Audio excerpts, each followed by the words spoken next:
Welcome back to another episode of the Late Night Show with Dr. Kojo. I am your host, Dr. Kojo, and tonight we're talking about AuDHD and transitions. This is going to be a great live stream. I'm extremely excited for it. We are going live a little bit later than usual. We were on time all week, but as you know, with neurodivergence, our definition of consistency is going to look different from other people. So ain't no shame in my game, but we're here and we're live and we're ready to get going. I'm excited to talk about transitions, which is something that I personally struggle with. But before we get into it, go ahead and use the comment section to let me know where you're checking in from, and also let me know your name. We are streaming live on the following platforms. We're live on Facebook, LinkedIn, YouTube, both my YouTube pages, Twitch, and on TikTok. So go ahead, grab you a seat. Come on in, get ready, make yourself a home. Stretch. Y'all heard my back crack, right? I crack my back, I crack my neck. I don't know if it's good for you, but I still do it. Just getting ready for tonight's live stream. Pearl on TikTok. What's going on, Pearl? Max on TikTok. What's up? What's up? See my TikTokers filing on in. Grab you a seat, get comfortable. Grab you a seat, get comfortable. We are streaming live on not just TikTok, but also Facebook, LinkedIn, YouTube, both my YouTube pages, Twitch as well, and then TikTok. We have somebody on TikTok from Spain. Then we have Pearl from Canada.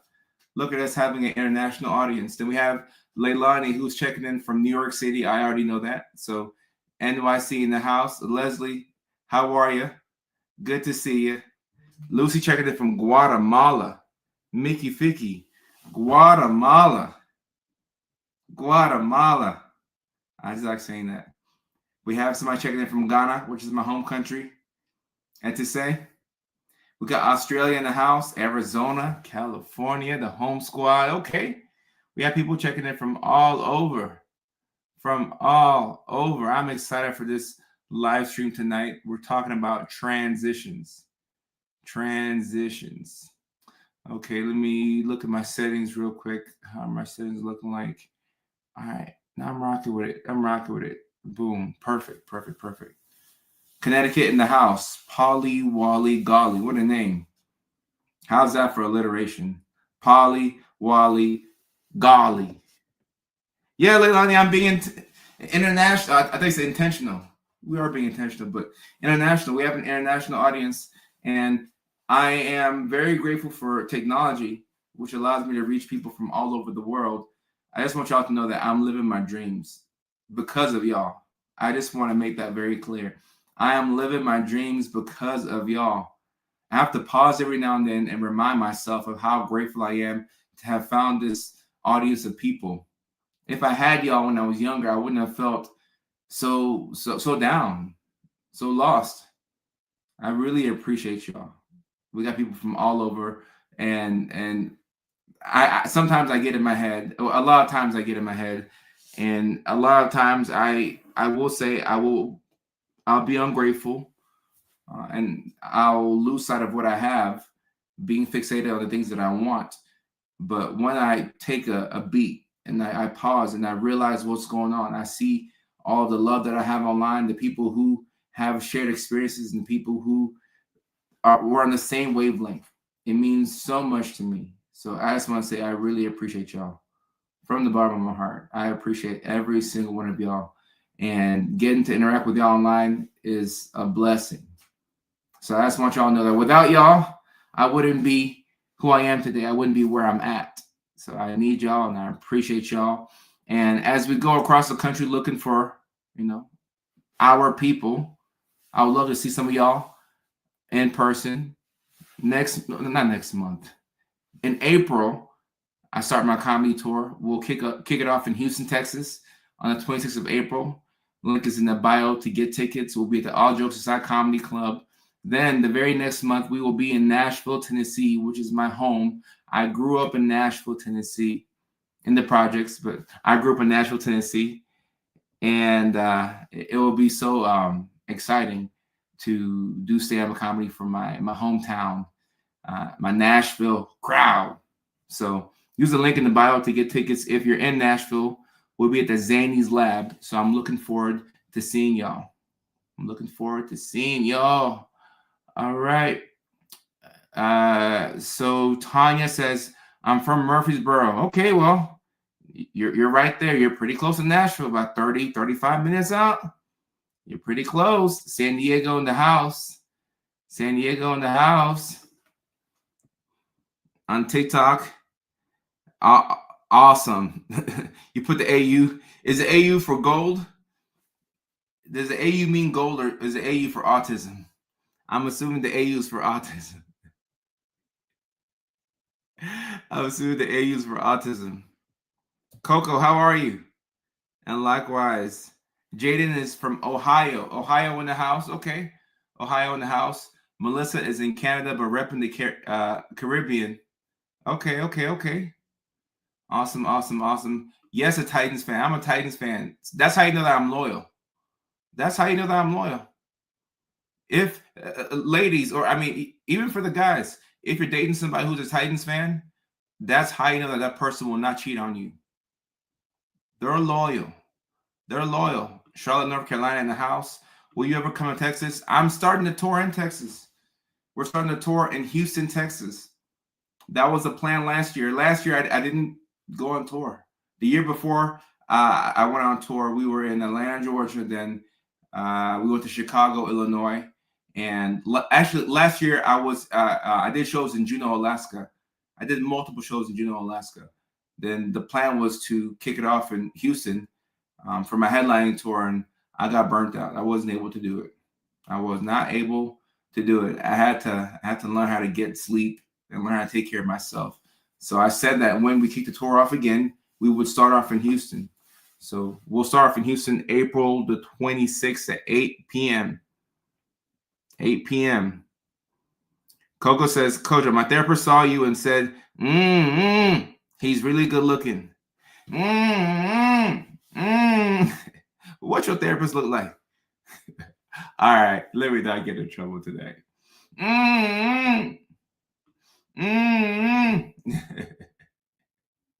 Paige is here from Mississippi.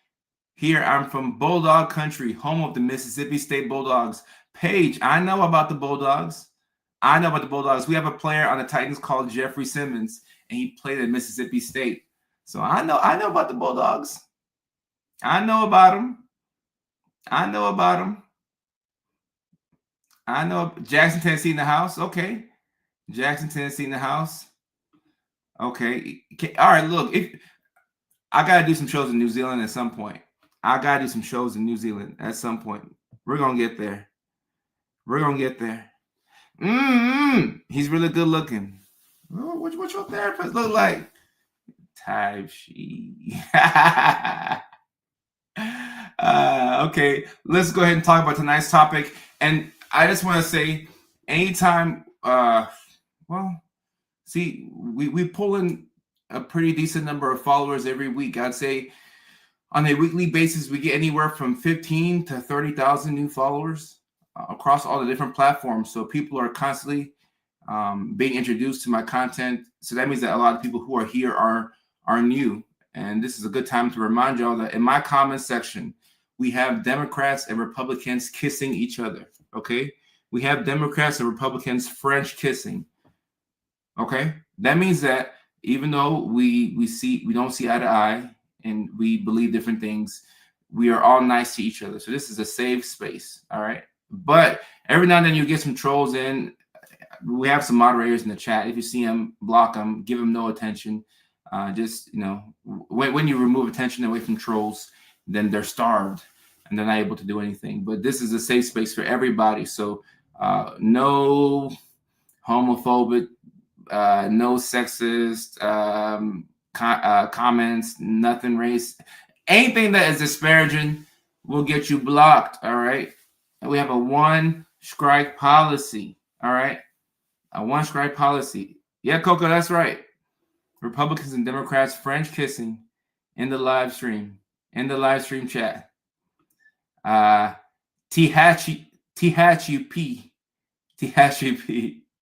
No shows in San Diego, but I gotta get some shows going on in San Diego. San Diego is a wonderful city. Wonderful city. Massachusetts in the house. Karenlin.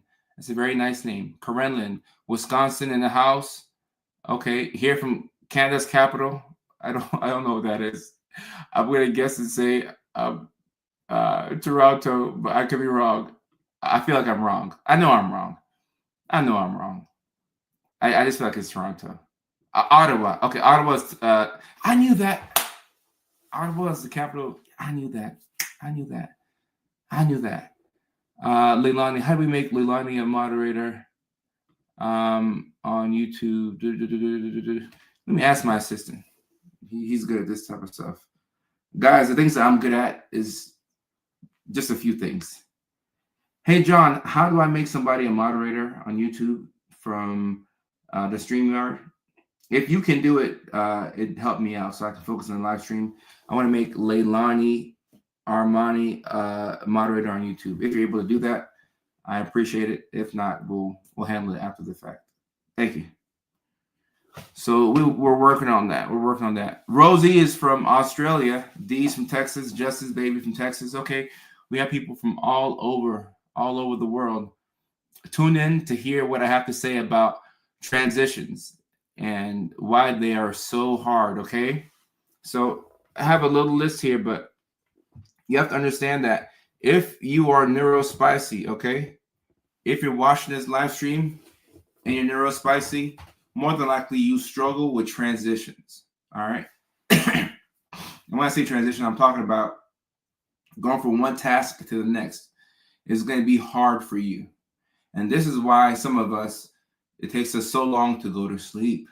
Our nighttime routine, to go from one thing to the next, to the next, to the next, to the next. There's a delay in between tasks that we have. And the evidence shows that, especially people with ADHD, there's a longer delay in between tasks as compared to neurotypical people. So what is this going to mean? This will mean that you won't get as many things done throughout the day. And sometimes you won't even get to the third task of the day because somewhere in between task 1 and task 2, you got caught up. You got sidetracked. You forgot what you were doing and you were thrown off. And the reason why it's very important to know this is because when you know that you struggle with transitions, you're going to be nicer to yourself. Number one. Number two, you're going to create a system that allows you to go from one thing to the next with relatively little difficulty. It'll still be somewhat difficult, but it'll be easier for you. Okay. And third, you're going to put together a to-do list that is realistic, something that you can actually achieve. So in order for us to get things done, we don't have to do more, but we have to remove the friction in between us and the task that we want to do. Okay. And when you know that you have a neurodivergent brain and that it takes you a long time to switch from one task to the next, you're going to be nicer to yourself. I have my list here, and I have a small note here that transitions combine executive function, sensory regulation, and emotional momentum. All right. So in order to transition from one thing to the next, you have to have a good amount of executive functioning. You have to have sensory regulation. Then you have to have emotional momentum. But guess what? All of those three things are very difficult for the person who is neurodivergent. Think about what we struggle with as neurospicy people. One of our main struggles is executive dysfunction. So if that's difficult for us, how the heck are we going to get from one task to the next? It's so hard for us to get up and clean our rooms. It's so hard for us to get up and start the laundry. It's sometimes so hard for us to get up and even take a shower. This is one of the more embarrassing parts of neurodivergence. Struggling with your personal hygiene, taking a shower. I used to really struggle with taking a shower as a kid. In middle school and in high school, it was a thing, but I'm getting a little bit older in high school, and I'm becoming interested in girls, and girls want you to, they want you to wash your butt. So I would take showers, but without something to remind me that I needed to get up and take a shower, I still wouldn't take a shower. And it's not because I didn't want to take a shower. I want to take a shower, but the hard part was the starting of a task and the stopping of a task are very difficult when you're neurodivergent. So you have to understand that transitions, if you struggle with this, you need to make it as seamless as possible to go from one thing to the next and then to the next. Okay. And this may not look the same for everybody. And your plan to go throughout the day will not look like other people's plan, but you have to know how to do things in a way that it makes sense for you. For me, whenever I'm making videos and I'm dressed up like this, so let's take today, for example. I tried to get to the gym early this morning. I couldn't get to the gym on time. So I'm going to have to hit the gym after this live stream. Before I go to the gym, I am going to make videos. The videos that I have to make today, I'm going to make those videos while I'm dressed up in the suit. Because if I go to the gym and I put on my tank top and my gym outfit, my gym wear, to change into my gym clothes, all right, and then to change out of my gym clothes and back into the suit, that's too much work for me. It's just too much work for me. And it should sound like it's a simple thing, right? Take off these clothes, put on gym clothes, come back from the gym, take off the gym clothes, and then put these clothes on. What's so difficult about that? In theory, it doesn't sound like it's a difficult thing, but it's actually very difficult because I'll tell myself that I'm going to do it, but I don't do it. It's harder than it looks. Because first I got to put my shirt on, and I have to put this on, then maybe iron the pants. Even I probably won't iron the pants, but even if I put the pants back on, it just takes so much work to transition from one task to the next. And this is assuming that I go to the gym and I don't get caught up talking to people at the gym. All right. A lot of times I'll go to the gym. I talk to everybody at the gym. I talk to the old guy who looks like he's about to turn 80 years old. I talk to all the high schoolers. I talk to the college students. I talk to everybody at the gym except for my gym crush. I'm going to talk to everybody at the gym except for my gym crush, because you don't talk to your gym crushes. They're only there purely for motivational reasons. But I talk to everybody at the gym. So I'm going to get sidetracked. So what do you mean I go to the gym, I put on my shorts, tank top, I come back home, and I change back into what I was already wearing? That's a lot of work. It's a lot of work. And Paige says, I relate to this on a catastrophic level. Look, if you can relate to this, then you have to understand that you're not weird. Ain't nothing wrong with you. You just have to come up with a better plan. You need a better plan that takes into account the type of brain that you have. How many things can you do with your current outfit? So that way, when we take this off, like, it's off. We don't have to put it back on. It's off. John said, what's her email address? John, I don't know her email address, but I'll ask for it. I don't know if that's how YouTube moderators work, and if it works for StreamYard, but I'll ask Leilani for her email address. Leilani, if you're still here in the chat, can you drop your email address? And we will figure out this thing together. Somebody says, if I have accommodations, things are so much easier. Right. Look, when you're neurodivergent, you need to have some type of external support.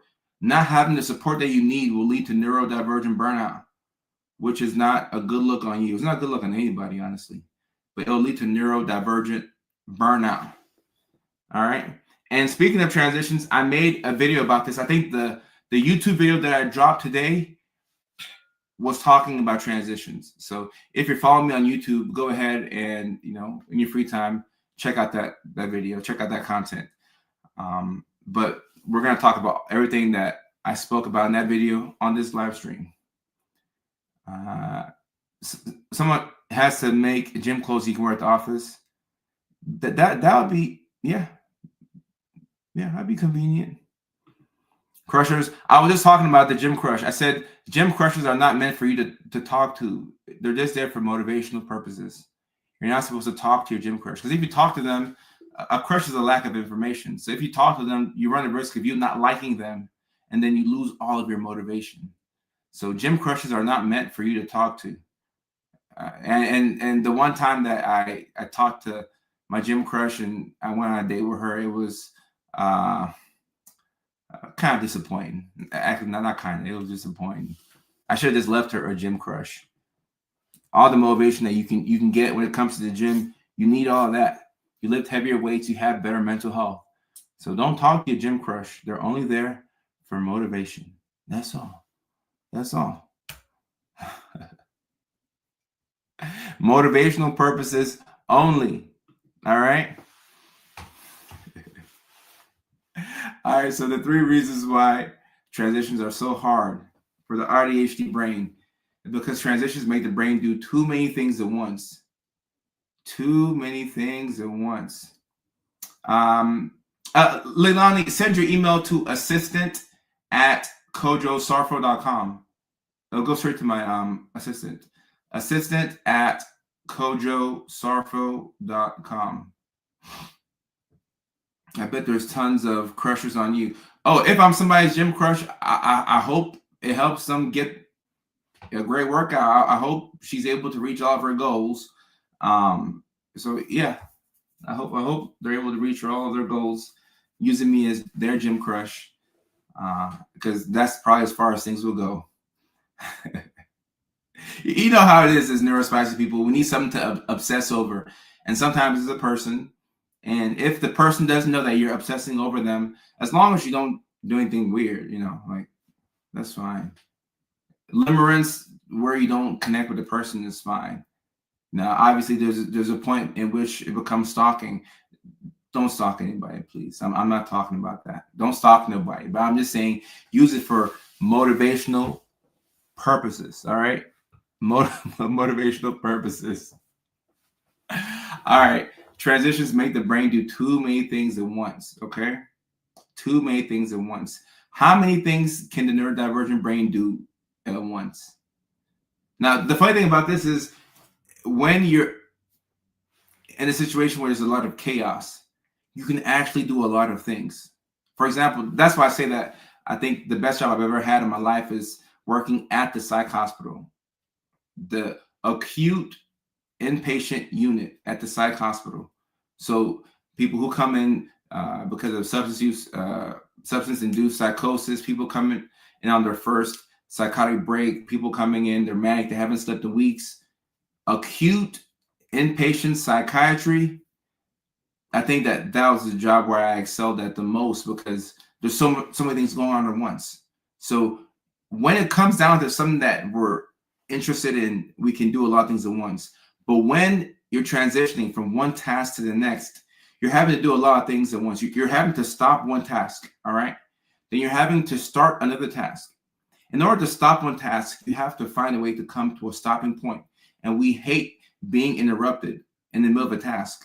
So sometimes we're not ready to end the task, but the clock says that it's time to move on to the next thing. You don't want to stop, but you have to, because if you don't, you're going to be behind on the next thing. And now we're going to be playing the catch-up game all day, kind of like how it was today. So if you don't stop, then you're not going to have time for the next task, right? So we've managed to stop. Some way, somehow we stopped. Now we have to start another task. In order to start another task, we have to prepare ourselves for that task. And because things sometimes, when we think of a thing, we think of all the small tasks that it requires to get a thing to jump off. So taking a shower is not just taking a shower. You have to have soap. You got to make sure you have soap. You have to have your sponge or your washcloth. You have to have a towel. Do you have a fresh set of towels there? Are you out of towels? Have you done laundry? Okay, let's just assume that you have all of that. All right. In order to take a shower, you have to go into the bathroom, the restroom. You have to take off your clothes. Okay. And in between admiring your body in the mirror and stepping into the shower, you have to make sure that too much time is not going by. So you finally get into the shower. You're running the water. Maybe you run the water in advance like I do. Okay. Now you're in the shower. Now you're probably playing some music because you want to hear your favorite song. So now you're listening to music in the shower and you put on Tupac's greatest hits or the greatest hits of Elton John. And now you're in the shower for a long time because you're just listening to all this music. So now we've managed to take a shower, but now we have to stop with the shower. Ain't it crazy how sometimes we don't want to take a shower, but when we get into the shower, we want to take the world's longest shower? Ain't it crazy? Starting and stopping a task is more difficult than you would imagine. It's pretty dang hard to start something and then stop. And now you've stopped it, you have to start another thing. You're asking the brain to do a lot of things on top of managing your emotions. You have to manage your emotions as well. What type of state are you in? Are you in a frustrated state? Are you in a good mood? If you're in a good mood, the likelihood that you won't have a lot of issues transition between tasks is pretty high. If you're in a good mood, you can probably go from one thing to the next. But how often are we in a good mood all the time? A lot goes into transitioning from one task to the next. And I think the safest thing you can do is to give yourself more time than necessary. Give yourself more time than needed to do a certain thing. Understand that things take way longer than you would expect. So I'll delude myself into thinking that I can get 10 tasks done in a day. And then I realized I only did 3. I'm like, okay, maybe 3 is the max. Maybe 3 is the max. And also, as somebody who's neurodivergent, I probably have, and this could be a stretch, but I probably have 5 to 6 good hours in a day where I can lock in on a very complex task and work very hard. I got 5 to 6 good hours in a day. We sleep for, let's say, 8 hours. So you have 16 hours left to do whatever you need to do.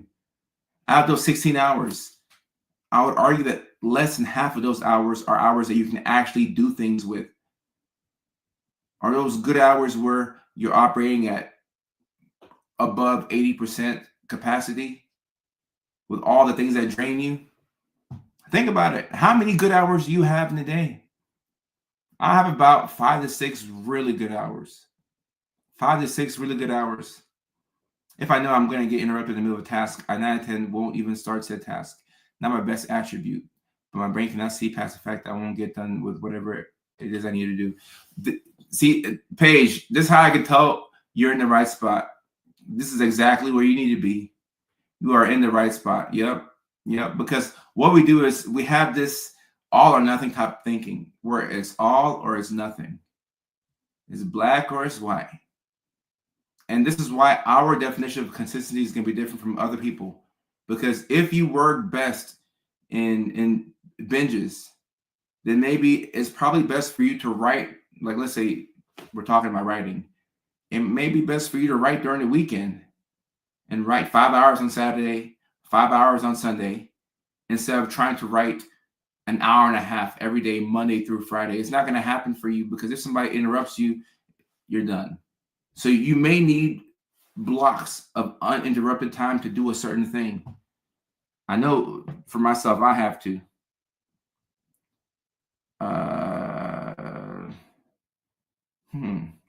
John, so she has to send her channel URL.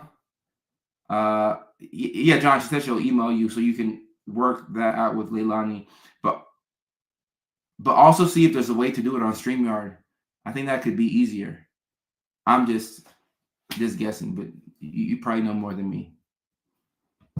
Somebody said I've been called a completionist before. A completionist. I like that. A completionist. I'm the same way. Okay. 6 hours is my average positive productivity. And look, if you know this, then once you reach 6 hours, so actually once you get to 5 to 6 hours in a day, then you know that it's time to begin wrapping things up. Don't torture yourself and try and do more than 6 hours in a day. You'd be better off ending your day, taking your melatonin, hopping into bed, sleeping, and waking up with a refreshed brain to use those 6 hours the next day. And if you know that you only have 6 hours of average positive productivity, then those other 10 hours, you don't have to torture yourself. You can let your brain kind of roam free those 10 hours. You can use one of those hours to meditate. You can use one of those hours to work out. But you won't torture yourself with the notion of you having to be productive the whole day, because that's not even realistic. Who can do that? That's not realistic. That is not realistic. That is not realistic.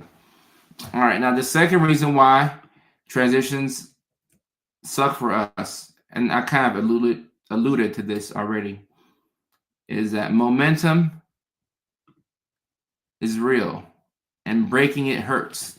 All right. So kind of like Paige said, where she doesn't want to do something if she knows that she can't finish a thing. And somebody on TikTok said that they had been referred to as a completionist.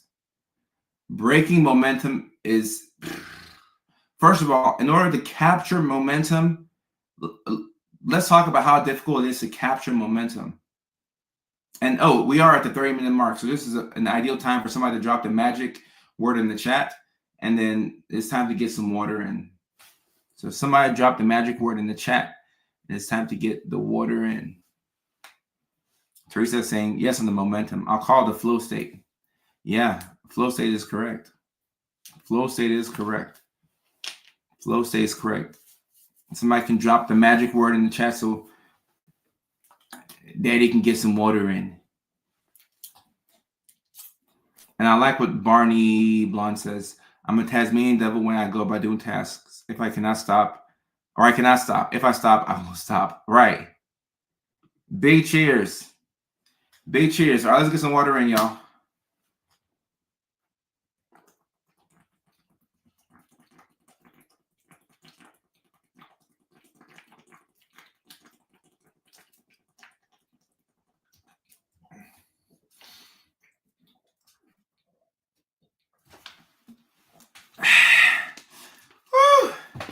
My bladder is going to work overtime tonight.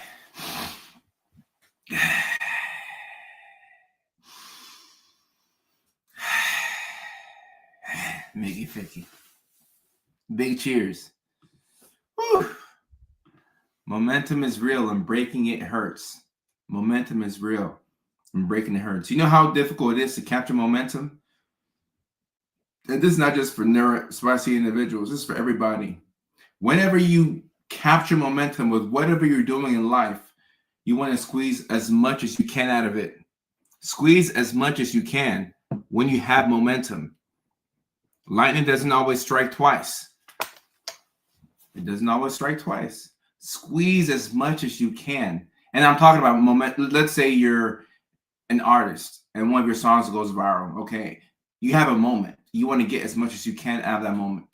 That's what I'm talking about. Now, in the day-to-day, when you have momentum, unfortunately, if you are writing and you've caught fire, your best ideas are coming out. Most days we can't write for 7 hours because we have to get up and do the next thing. And in the YouTube video, I made the example of you're working on a task, but at 3 o'clock, you have to go pick up the kids from school. You can't not pick up the kids from school. Well, you could. You could. You do that many times in a row, guess what? They're going to call child protective services on you. Or whatever they call it in your state. It could be a different name, but guess what? They're going to call CPS if you don't tend to the kids. You got to pick up the kids. You got to feed the kids. You can't say, oh, I have momentum. I don't want to break momentum. No. Maybe leave the writing until the weekend where you can work for 7 hours uninterrupted. But breaking the momentum is it's one of our pet peeves, actually.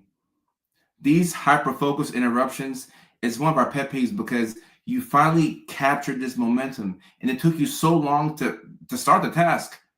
In order to make progress on something, you have to start it. That's our problem 80% of the time. Think about everything that you want to do. If you're struggling with something, there's a good chance that you never even started it. A lot of y'all who think you failed on certain things that you want to do in life, you haven't even given it a chance. You never even started the thing. You have to start the thing to give yourself a chance to finish it. So if it's one of those days where you've managed to finally start the thing, okay? If you've managed to finally start the thing and you're making progress, and this is the most progress that you've made in months, and somebody taps you on the shoulder, or your child taps you on the shoulder, like, Mom, I'm hungry. There's always a kid that's hungry. I'm hungry. I'm hungry. I mean, you could choose to tell your child to wait, but I mean, the kids been waiting for a couple of hours. They are pretty damn hungry. So now you get up and you make them food. And when you sit down, you've lost that momentum. It's almost impossible to pick up where you left off at. Breaking the momentum hurts. Unfortunately, the way things are on a day-to-day basis, we have multiple things that we have to do. And when you break the momentum, it makes it difficult to return back to that thing. And also sometimes you breaking that momentum can take you out of the flow state that you were in. It's taking you out of the flow state. So now you move on from task A to task B. But instead of being present with task B, you're upset at the fact that you didn't finish task A. Not to even talk about the fact that we leave a lot of things unfinished. You know, we have this habit where we'll leave things unfinished, whether it's water bottles that are, you know, half empty, or maybe it's candy wrappers around the house where you have like a third of a chocolate bar there, or an assignment that you started and you only did 20% of it. When we do our best work, if I'm being honest, it's normally when we have the time to start something and see it through. That's why we are good at doing things that are difficult, but we really struggle with things that are quote unquote simple. Do a paper in 8 hours. If you give us 8 hours uninterrupted to do it, we'll write the best paper of all time.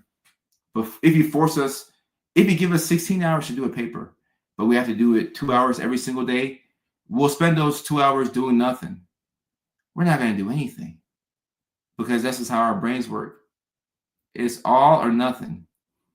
It's all or nothing. And if I'm unexpectedly interrupted after I've entered the flow state, way I will spiral is crazy. Right.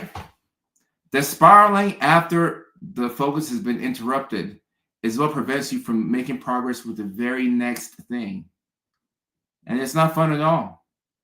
It's not fun at all. So if you know this, it's important for you to manage your emotions and your impulses, because when somebody interrupts you, and guess what? Life is full of interruptions. When it happens, inevitably, you have to find a way to just take a deep breath in,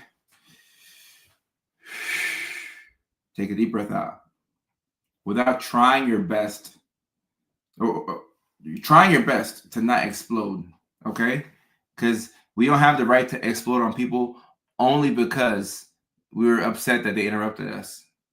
All right? We don't have the right to explode on people. Things will piss us off, but we have to figure out a way to hold our emotions in check. We have to figure out a way to hold our emotions in check. It's funny what people say I look like and sound like. I've received everything from Akon to LeBron James, or, you know, sometimes they call me LeBroke James. And one time, I'll never forget, one time, Tay Diggs is a handsome guy, so I appreciate the Tay Diggs comparison. One time, I'll never forget this. I was working at the psych hospital.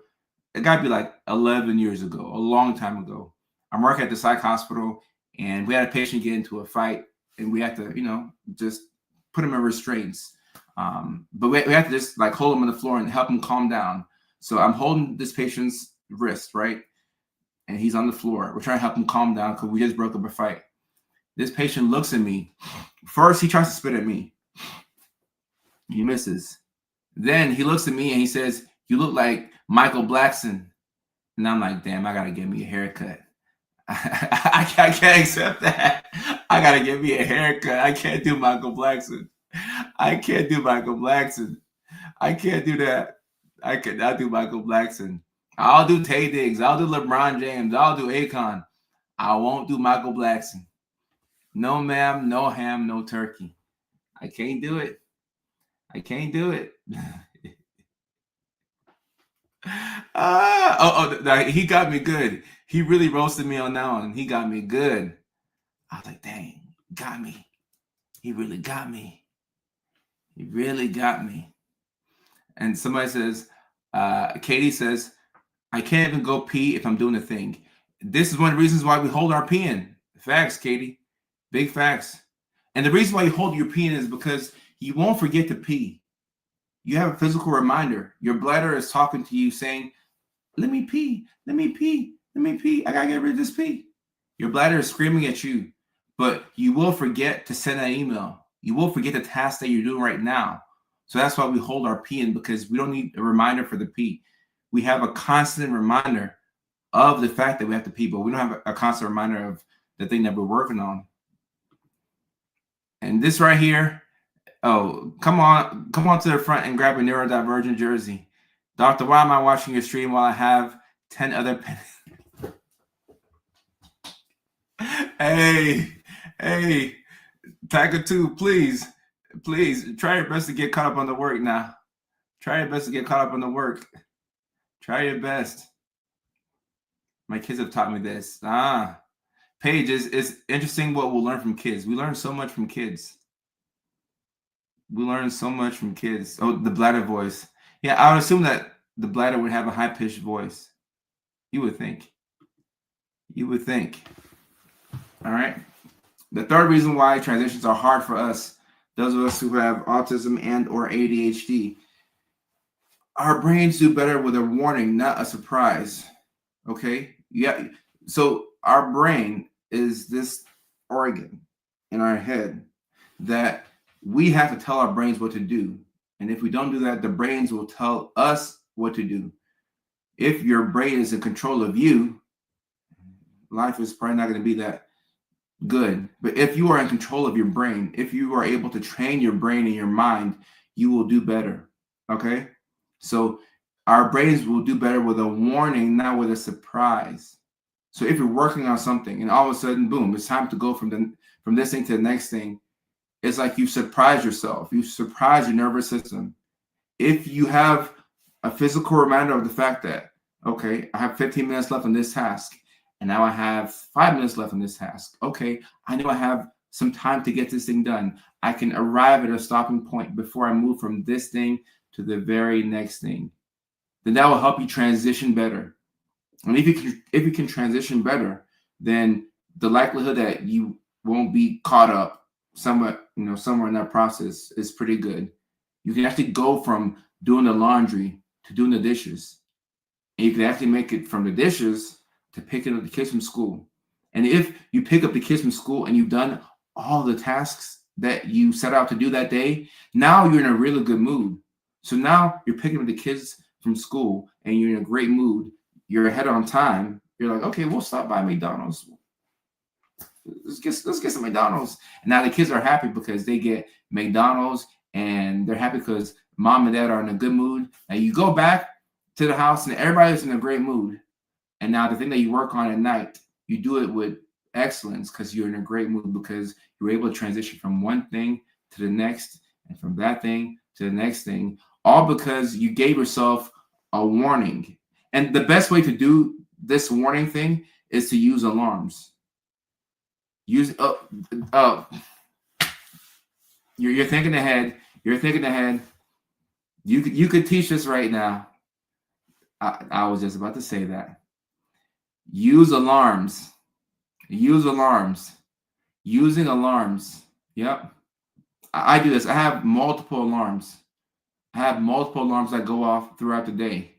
And when I start something, I'll have an alarm that will go off after 15 minutes, after 30 minutes, after 45 minutes, after an hour.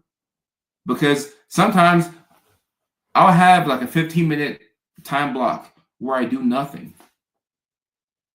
I'll literally go off into la la land. My brain will disappear for 15 minutes. And then the alarm brings me right back to reality. I'm like, oh, snap. Damn, I was in the middle of, oh, shoot. Damn, okay, cool. Without the alarm, do you know how long I could be in La La Land? I could be in La La Land for hours.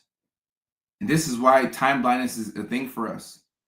So much time escapes us because we're not tracking the time.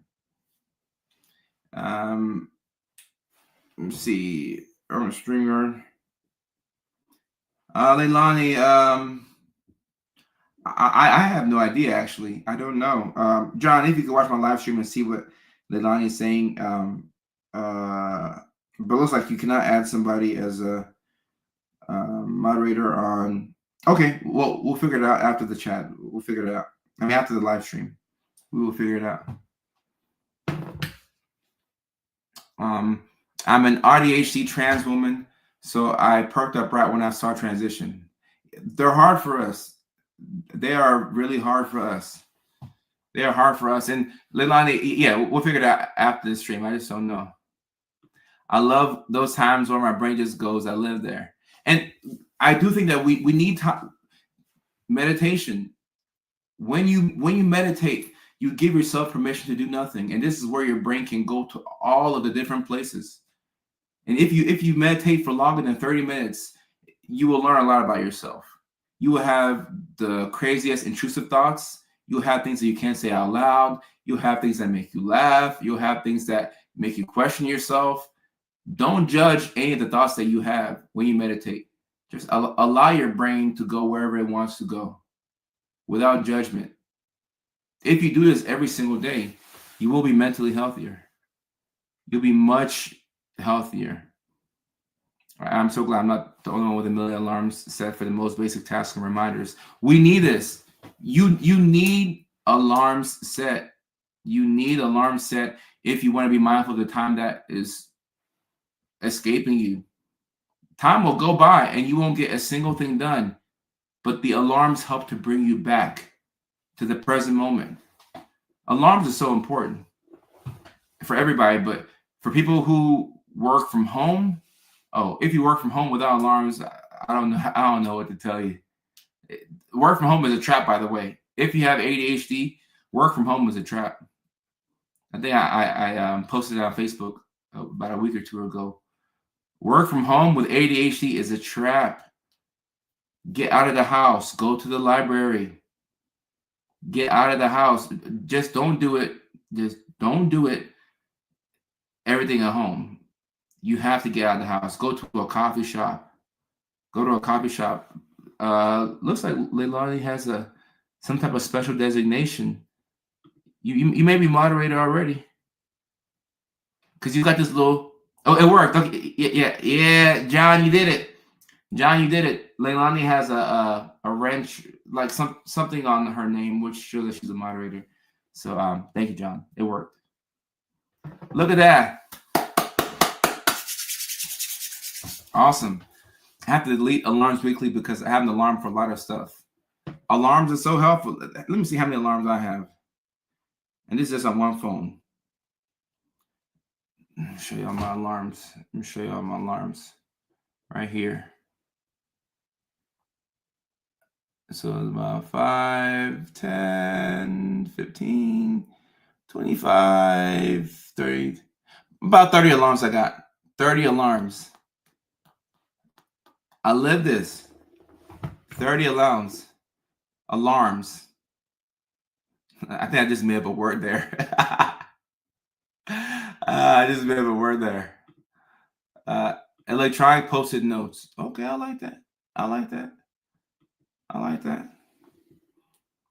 And Sarita on TikTok says, work from home was how I discovered I have ADHD.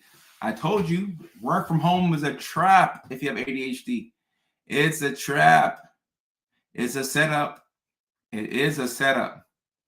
It's a setup. Get your butt to the library. Get to the library. Get to the library. The ADHD paralysis. Alarms, once again, will help to break it. Alarms will help to break it. And your inner voice has to be very encouraging. Okay, so your inner voice, you want to develop an inner voice that's encouraging and uplifting. So think about the most sultry voice you can think of. Maybe it's your favorite actor or actress. Maybe it's Siri. Maybe you like the way Siri sounds. Siri, I don't need you right now. But think of the most sultry voice that you can imagine, and talk to yourself imagining that voice. And that voice is telling you to get up, to get things done. And I'll tell you this about ADHD paralysis. When you do one task, you start to fill up your momentum meter. Just doing one thing will help you fill up the momentum meter. So go for the thing that's the easiest to do. No shame. There should be no shame in going for easy tasks. We want to go for the low-hanging fruit. If it's taking the trash out, if that's too hard, It could be something as simple as putting the cap back on the water bottle. I don't know why that would be a task, but something that's super, super simple. Catherine says, cleaning my room and I'm struggling. Cleaning your room is an A-level difficult task. Cleaning your room is not an easy task. think about when you were a kid and your parents made you clean your room and you were crying and you threw a tantrum. That same emotion that you felt as a kid is probably what you feel now when you have to clean your room. I got a pile of clothes that I should have done the laundry about a week ago. I just haven't started it. Cleaning your room, laundry, dishes, these are very difficult tasks. I don't care what nobody says. Those are hard tasks. Remembering to get the trash out on trash day, these are very difficult things. Very difficult things. And we can AI most things, but you can't AI. There's no AI robot to clean your room. And whenever they invent those, I'll be very happy. I'll be getting me an AI robot. People are getting AI robots for companionship and things like that. No, give me a robot who can clean my room. Let let me get some assistance cleaning my room. That's what I want. Give me an AI robot who can do the dishes. That's what I want. I don't need an AI robot to, run her hands through my hair. Not just clean the dishes. Clean for me. Clean for me, and you can stick around as long as you want. Just don't do nothing crazy. These robots can malfunction, but just don't do anything crazy. Paige, speaking of careers that are neurodivergent friendly, anything that allows you to manage your time is neurodivergent friendly. For some of us, it's just impossible to get to work at 7 a.m. I'm sorry. If the job requires you to get there at 7 a.m., it may not be the job for us. If there's no flexibility, one day you want to come in at 8 o'clock, 8:30. If there's no flexibility, it might not be the job for you. Might not be the job for you. Chandler says, I used to have to be at work at 4 a.m. Now, Chandler on TikTok, why do I feel like it's easier to get to work at 4 a.m. than it is to get at 7 a.m.? That not that it's easy to get to work at 4. It's still pretty damn hard. You gotta sleep at 6 p.m. But I feel like getting to work at 4 is easier than 7 a.m. Like getting to work at 7 is just so hard. Right, there's less people out at 4 a.m. At 7 a.m., you gotta get through all this traffic. Thank you. All right, thank you. Thank you for backing me up. All right, cool. I thought I was crazy. Getting to work at 4, I can get to work at 4 a.m. Getting to work at 7 a.m., I'm not sure if I can do that. I don't think I've ever had the ability to get to work at 7 a.m. I almost got fired from the psych hospital working as a nurse there when I had to get to work at 7 o'clock in the morning for day shift. I almost got fired. But then when they moved me to evening shift, I did so much better. I ended up becoming a charge nurse on evening shift because now we get to work at 3 o'clock. Now, was I on time? No, but I was like less late. I was never on time. I was just less late. Instead of showing up an hour late, I was like 8-9 minutes late, which to me is really good. Like 8 minutes late for me is that's good. That's progress. That's good. Like I was proud of that internally. I would still, go to the nurse manager's office and she's like, Kojo, or she said, they used to call me Sappho. You gotta get to work on time. I'm like, yes, ma'am. But I was proud of myself because I was just a little less late. 8 minutes late. When you're neurospicy, you have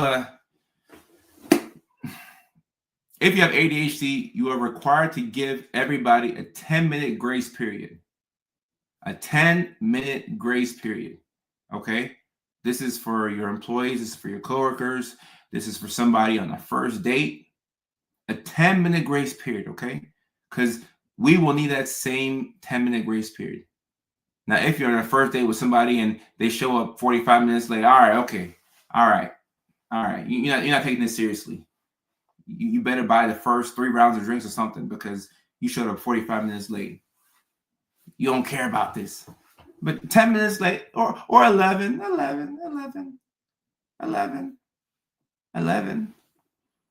And Sarita says, how do you learn to be this kind to yourself?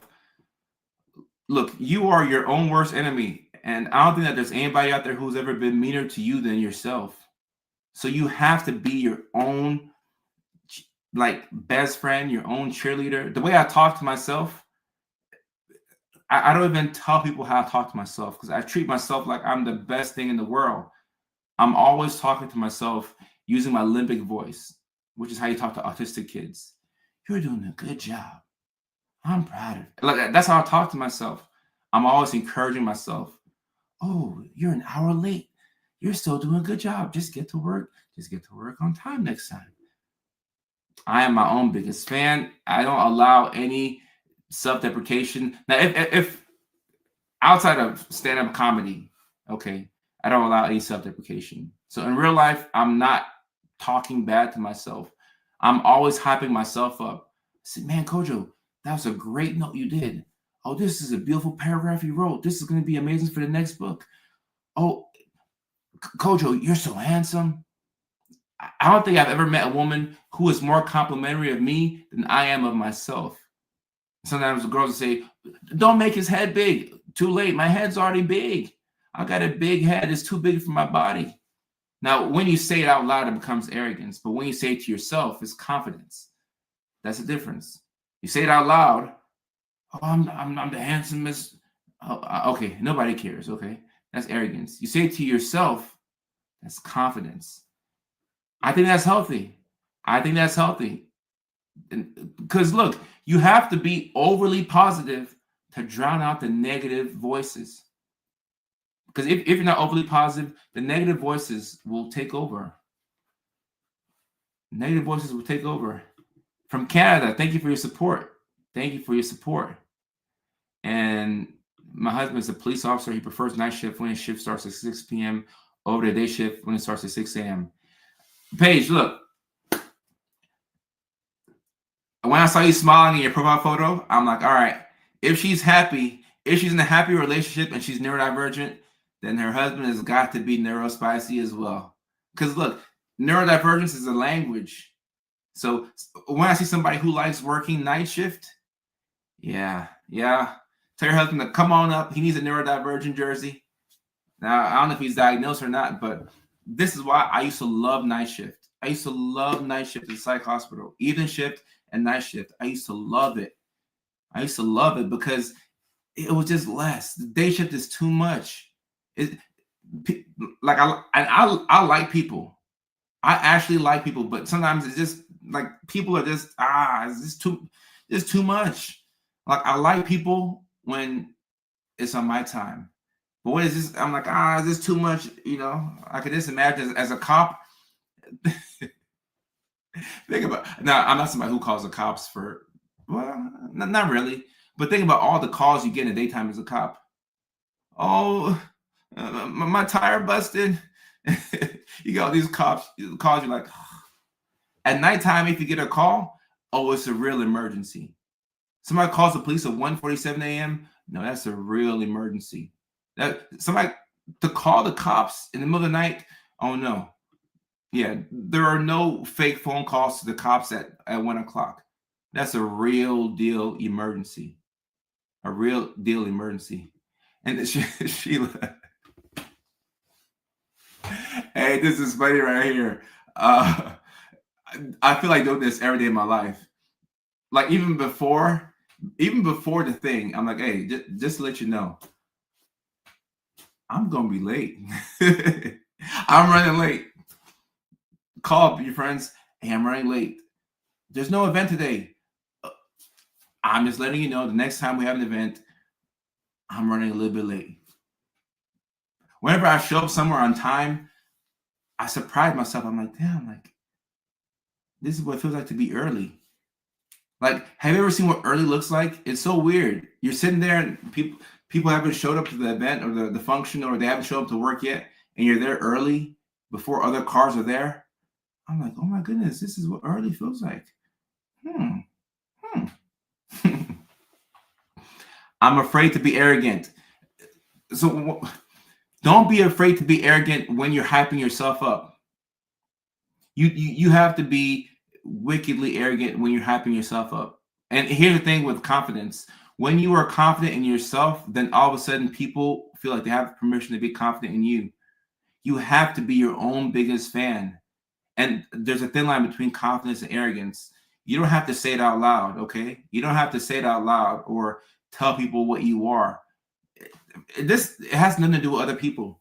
Respectfully, leave people over there. This has to do with you internally, how you feel about yourself. The B236.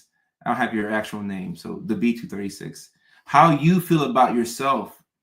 You have to hype yourself up. I mean, the things I tell myself, like I tell myself things that, like, if I even mention it to y'all, you'd be like, man, he's full of himself. But I'll be in the shower singing, listen to NBA YoungBoy, feeling like I'm the greatest to ever live. Or sometimes I could be talking to my old lady, and I'm like, hey, I'm one of the greatest to ever live. Every now and then an arrogant statement will slip out. But I would rather you be full of yourself than to be insecure. It's easier to bring somebody down than it is to bring somebody up. Because if you're full of yourself, you have self-belief. You just have too much, right? But if you're insecure and you don't believe in yourself, if you don't like yourself, I have to plant the seed of belief for you to actually like you, okay? And if that seed of belief is not there, then it's just not there. How do I get somebody who doesn't like themselves to like themselves? It's very difficult. It is very difficult. And the way you do this is not by telling them how great they are. It's by backing off and giving them permission to be kinder to themselves. I can't just tell you, hey, the B, you're the best of all time. If you don't believe that, you don't believe that. There's nothing I can do for you. What I can do for you is I can give you permission to be yourself. I can give you permission to make mistakes. And self-compassion, guys, is you need self-compassion. Because sometimes you think about the mistakes that you made, you're like, damn, like how did I get tripped up? I know better. I'm a grown adult. I know better. How am I in this situation? Self-compassion, guys. Self-compassion. You have to be nice to yourself. You did the best that you could with the information you had. And it's a lot of people who don't like, a lot of us as neurodivergents, we don't like ourselves.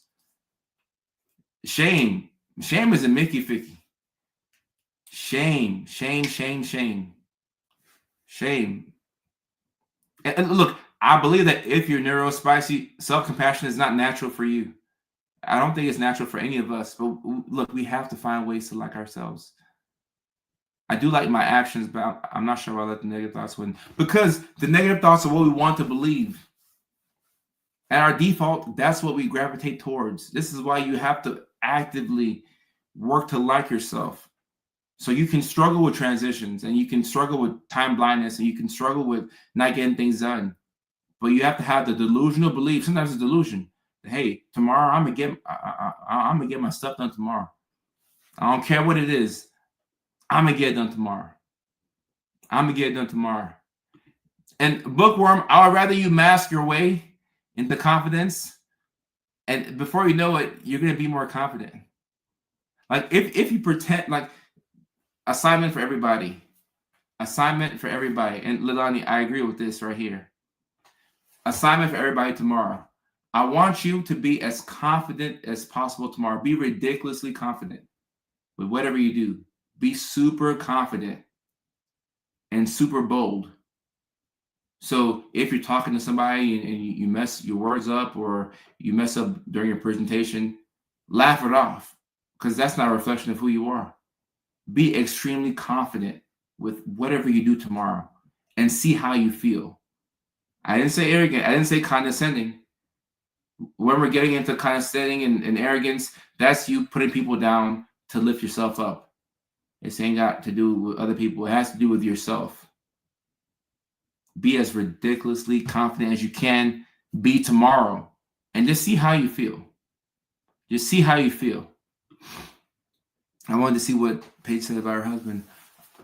See, guys, you see, I don't have to see somebody in the office for an hour to know if they're neurodivergent. We don't have to do a full psychiatric assessment to see if somebody is neurodivergent.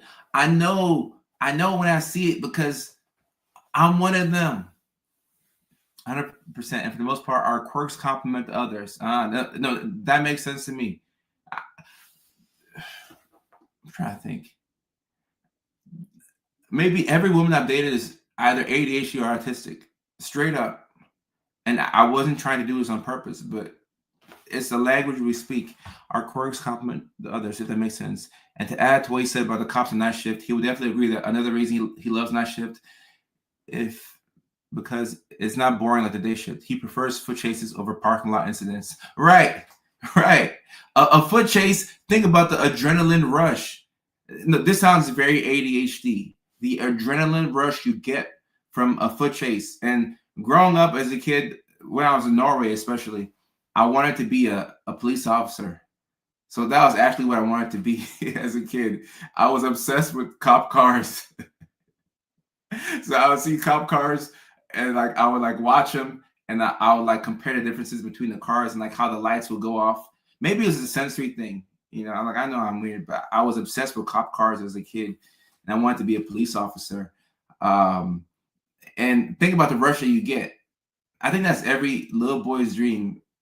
Like, you want to be the hero. You want to be the guy. I can't speak for your husband, but for me, I want to be the hero. I want to be the guy in a small town who catches the bad guy. And then they put you in the local news. Deputy Ledlow caught the guy who robbed 3 banks and hurt 4 people. And then, you know, they give you like the keys to the city. You're the hero. And another thing that we as guys do is we have this weird fantasy. I know I'm not the only one who has this fantasy where we want to be the person to take down the school shooter. Kind of morbid. I know this is very left field, but we want to be the person who saves the day. Like we think, or maybe that's me. Okay, I can't speak for all guys, but I'll have this fantasy where I'm pressed into a situation, and you know, either it could be like a school shooter or somebody who's trying to rob an old lady, and I'm the person who runs and I tackle the bad guy, and then like I pin the guy down till the cops come, and then the news comes and they ask me my name, and I'm like, I was just shopping at Ralph's and I saw this older woman in distress, and I don't know what happened. I just like something took over, and I just had to do what I need to do as a law-abiding citizen. We love that fantasy of being a hero. I know I'm not the only one. I can't be the only one. The keys to see facts. Ain't no I'm the only one who has that fantasy. I want to save the day, but I'm content to just save my own day. Oh, now saving my own day is pretty damn hard, right? We can do other people's problems easier than our own. Well, that's accurate, Paige. Facts. Mark. Thank you, Mark.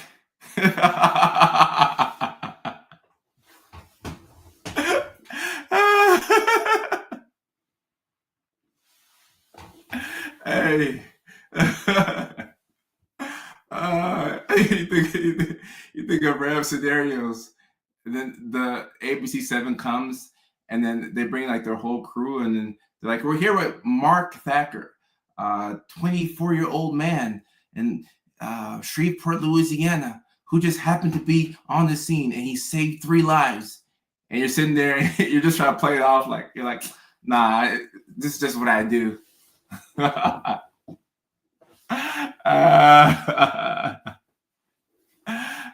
Dr. Lindsay, how are you? If I was a military wife, and when they would leave, I would think I was FBI Mo. I do it several times a day. Right, because like we want to be, like a hero. You want to be the hero. Like I'm a fully grown adult, and I still have this fantasy. I don't want to be in a situation where like I have to tackle somebody or like I don't want to do that.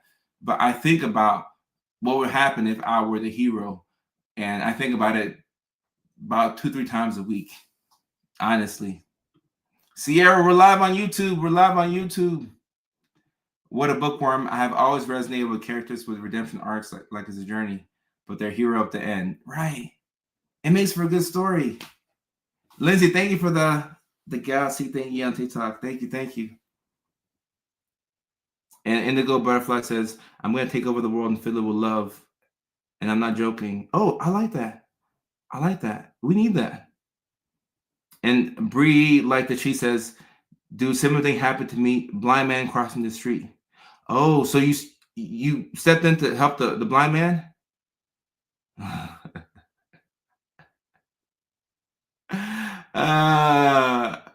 The scenarios that we have in our head. We have some of the most interesting imaginations.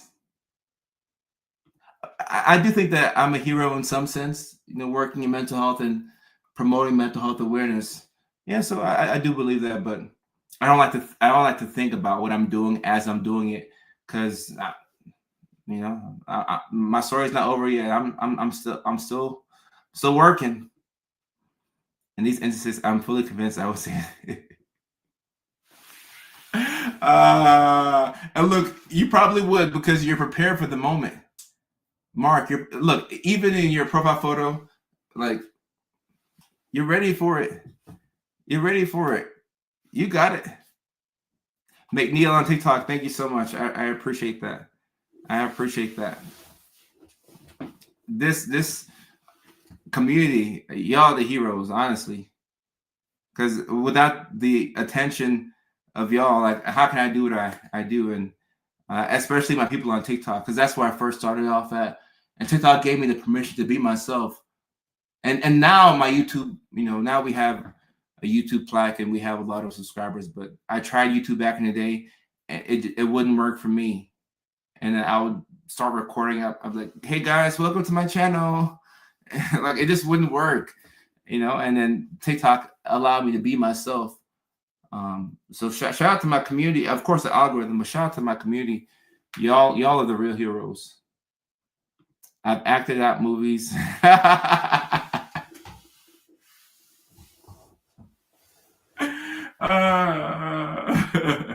In your mind. So I'll do this thing where, and guys, I kid you not, my brothers will verify that this is true.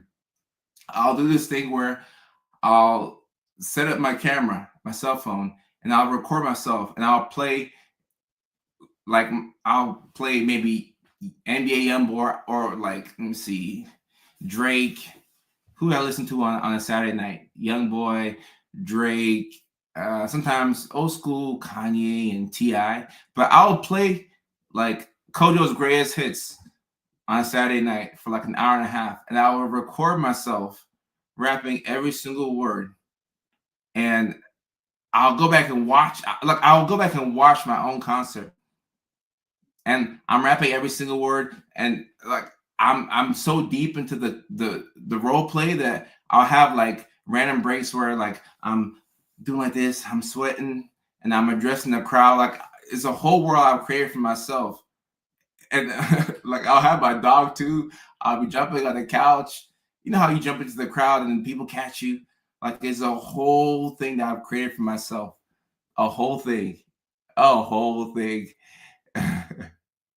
Sierra, I appreciate that. Thank you so much. I appreciate that. No, y'all are the best. Be true, BU96. I like that dress you have on, by the way. Y'all are the best. Guys, I like it here. I like the story where characters go through self-improvement. Oh, I rap. I rap. I do everything. I do everything. Lovia, thank you so much. Social media is, I'm kind of split on it, because I know what it's doing to us as a society. I know that the phones are the devil, and the doom scrolling is not healthy for us. But at the same time, social media has changed my life. So I'm like, it's a necessary evil. So I'm kind of split. What was the dog do? Oh, so the dog will hype me up. The dog will hype me up. So like I'll make the dog bark, and like the dog is a big part of the concert. And was it DMX who would bring dogs out to the concert? Was it DMX or somebody would bring dogs out when they're performing? So my dog is a big part of the concert. She's there. She's barking. We're having a great time. Oh, Waterboy. I love that movie. Waterboy. My imagination is wild. It's crazy wild. I'll talk to people while I'm acting out the movie. Oh, it was DMX. I knew it. It was DMX. Did Paris Hilton bring out dogs out while performing? McNeil says, let's make this in-person events. Oh, McNeil, those are my comedy shows. All the comedy show tickets come with meet and greets. So all the comedy show tickets come with meet and greets. So if you, well, I should think so. I'll double check again. But the link is in the bio. And when you come out to the comedy show, it's one big neurodivergent hangout. So Houston in April, then Nashville in May. And we'll look to add more cities. And then also to prepare for the tour, I do monthly shows in California. So we do monthly shows at home. The next comedy show is February 7th at one of my home clubs, which is the Comedy Chateau in North Hollywood. And I will be like, I popped up in Vancouver, Canada one weekend just to work some material out. And that was a great show. So I just went to Vancouver, Canada randomly. And I did a show there. And I put it on Facebook. Hey, I'm going to be at the Underground Comedy Club in Vancouver. I gave people like a 2-hour heads up. I should have done better. So I could just pop up at a show randomly to work out some material. But what we will have is the monthly shows in California. And then we will have some shows, the show in Houston, then Nashville the next month. Rubbing Weensies. I read that like there was something else. I actually have a friend of mine who's a comic in Seattle. And I'm looking to do some shows in Seattle, actually. I have not done one yet, but I'd like to do a couple in Seattle. South Carolina, I tried to get a show in South Carolina a year or two ago. I tried to get one close to Aiken. I wasn't able to do that, but South Carolina is still on my list. These two cities are still on my list. And everybody in California thinks about moving to Austin at least 50 times a year. I love your content. I'm AuDHD. Kellogg, I appreciate you. Oh, for the comedy, Houston, April 26th, and Nashville, May 31st. Coco, I saw that there was a comic who did a show in Ellensburg. I'd love to do one. I forget where it was at or what the name was, but I saw it at one of the places. I forgot, but you can actually do shows in Ellensburg. Vancouver. I would love to. I may go back to Vancouver and work some more material out because the crowd in Vancouver love me. And Canadians are just so nice. I love Canadians. Yeah, I'm looking forward to Nashville. I'm really looking forward. I grew up in Tennessee. I grew up in Nashville. I grew up in the projects in Nashville. The Titans, you see, the Titans are my favorite football team. They follow me on Instagram, by the way. So I'm really looking forward to that. I'm not overlooking Houston. I'm not overlooking it, but Nashville show is going to be a very special one for me. April 26th. Oh, come on out. Next show is February 7th at the Comedy Chateau. I don't have that link in the bio yet, but I need to do that. I'll drop it in there. Oh, if you're in California, come on out, DeB. Come on out. And I've had a lot of people DM me about Bipolar 2 a lot. And I think I posted a video that same day that I got a DM. But just know that this is the most difficult mental health condition to catch, and it's very similar to ADHD and or autism. The difference is that you'll have the hypomania, so which is also really hard to catch because it just feels like you feeling good.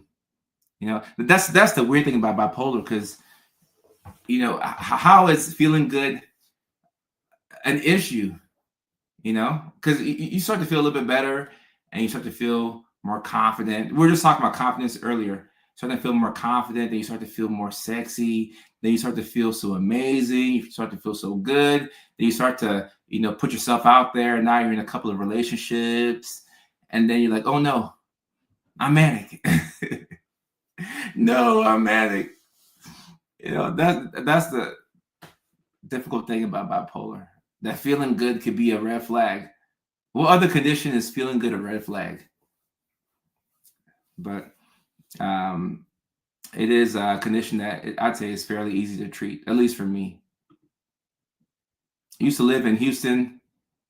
Oh, okay, yeah. So the Titans were the Houston Oilers. Okay, yeah. See, I like you already. The Titans, Houston Oilers. Oh, you're wearing Titans gear now. I will see you in May. I can't wait. Let's get that show sold out. I will see you then. I'm excited for it. And also, one thing that I'm excited for is I'm excited for the comics that will be out at these shows. I'm planning to bring my friends from California. I got some very funny people, and we're coming from California, so we're a little arrogant. We're a little conceited. We have some body dysmorphia. We're always in the gym, but we got some body dysmorphia, and we have some mental issues. But I got some very funny people coming from California that I'm working on bringing to Tennessee, and I've been telling my people about Tennessee, and my one of my barbers who will be coming, and he'll be working the cameras. I keep telling him that, because he's from Los Angeles. I said, hey, if you think the women in California are amazing, you have to go to Tennessee. He came with me to my show in Chicago, and that show was amazing. Before we went to Chicago, we went to Alabama. I had a talk at my old university, and he almost married every single woman he saw in Alabama because the Southern accent was making him melt. The Southern accent, like he didn't want to go back to California. The Southern accent was about to make him melt. So when he comes to Nashville, I know he's going to want to go to Waffle House, and he's probably going to marry the cook at Waffle House after he hears that Southern accent. Oh, it got you too? It's the best accent now. It's the best accent. Which women? Southern women from the South. They're so accommodating. When I first moved to California, I'd be talking to people and I'd say, yes, sir, yes, ma'am. And they're like, no, I'm not old. Don't say yes, sir. Don't say yes, ma'am. I'm like, this is just how I was trained to talk. Excuse me for being raised with manners. I thought you were supposed to say yes, ma'am, and yes, sir. People are like, no, don't say that. But growing up, we'd get in trouble if we didn't say yes, ma'am, and yes, sir. We have manners in the South. I'm from Nashville. I grew up in Nashville and Ackworth, Georgia. And we also spent a year in Jacksonville, Florida as well. But I went to Taylor Stratton Elementary. I also went to Kings Lane Elementary. What middle school did I go to? I think I went to Head Middle School for a year or so. But I definitely went to Taylor Stratton Elementary. I think it's called Stratton Elementary now. I went to Stratton Elementary for 2 years. Then we went to Kings. I did 4th grade at Kings Lane Elementary School. So yeah. Both my younger brothers were born in Nashville. They were born at Meharry Hospital. So Nashville is home. I did fifth grade in Jacksonville at Greenland Pines Elementary School, and I remember that I didn't win the spelling bee, but I got second place. And I remember I won accelerated reader.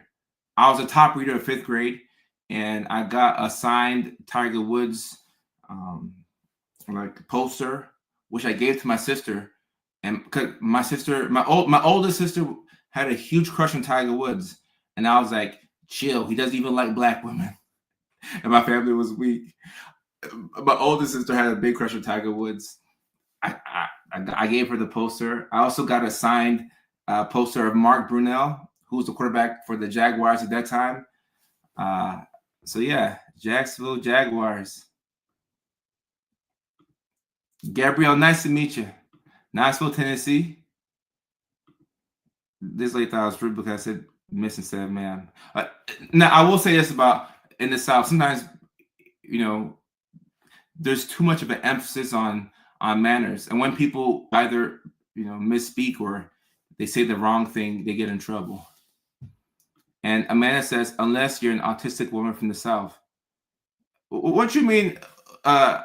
Unless you're an autistic woman from the South? Nah, autistic women from the South are still appreciated. They're still appreciated. Tennessee, Knoxville and Nashville are pretty far apart. Yeah, pretty far apart. Even Nashville and Murfreesboro are, it's a 40-minute drive.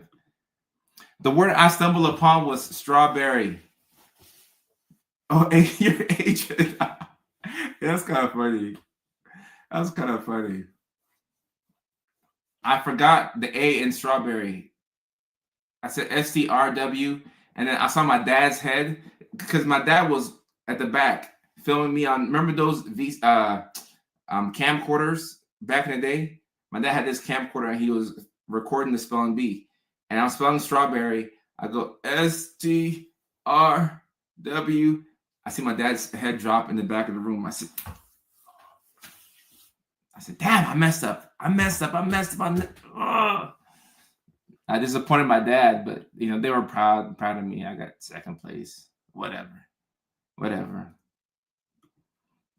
Amanda says, I don't follow the rules. Well, I get, yeah, that's an autism thing. And actually, speaking of being in the South, if you're going to be an autistic woman, which I know you didn't choose to be autistic, you're born that way, it's better to be in places like California, because in California or on the West Coast, you can do what you want. You can kind of make up your own rules, but the one thing I will say about the South is it's kind of cookie cutter. It's kind of cookie cutter. You're supposed to kind of, follow the rules. Even, a woman who is not married in her 30s in the South, she's finished. In California, if you're a single 34-year-old woman who isn't married, you're just an aspiring writer. In the South, they say you're finished. So, in New York City too, you can have ambition there, but in the South, once you hit 27, it's like, hey, you get a job and stop dreaming. So the South does have a couple of things that aren't the best,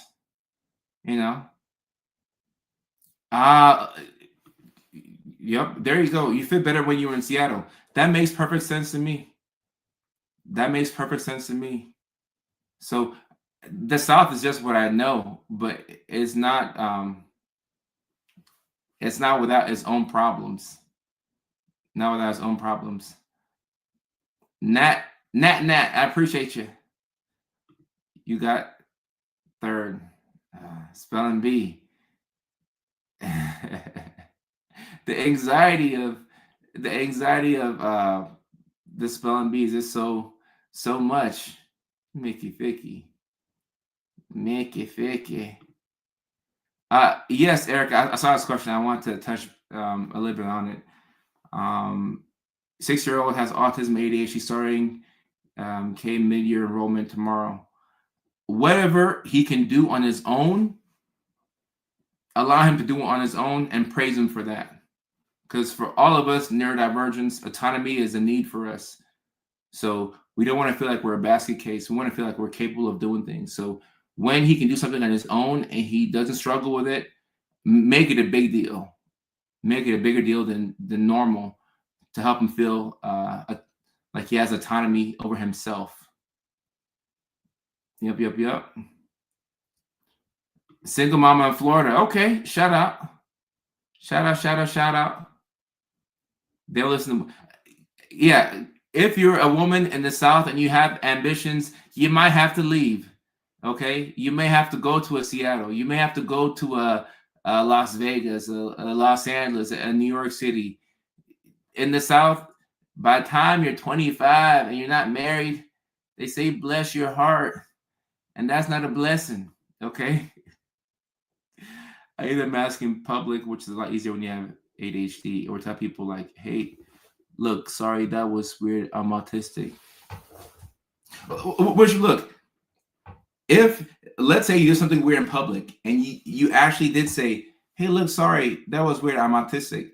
If there are other autistic people in the area, you just made a friend. Because how many times will we drop the mask in public? We don't drop the mask. We really keep that mask on us. Yes, I did take meds for ADHD. I still take meds for ADHD. Now, I wasn't even sure if I was supposed to be sharing that or whatever, but like, I give you all the real. And I know that TikTok had kind of dinged me for talking about medications. I used to talk a lot about meds and not prescribing to people, but if somebody had a question about Wellbutrin or Abilify, I would tell people my thoughts on those meds. But then TikTok was like, don't do that. But I mean, at least for myself, like I do share. I think I started off on Ritalin and then Concerta, and then eventually we settled on Adderall, which is what I still take.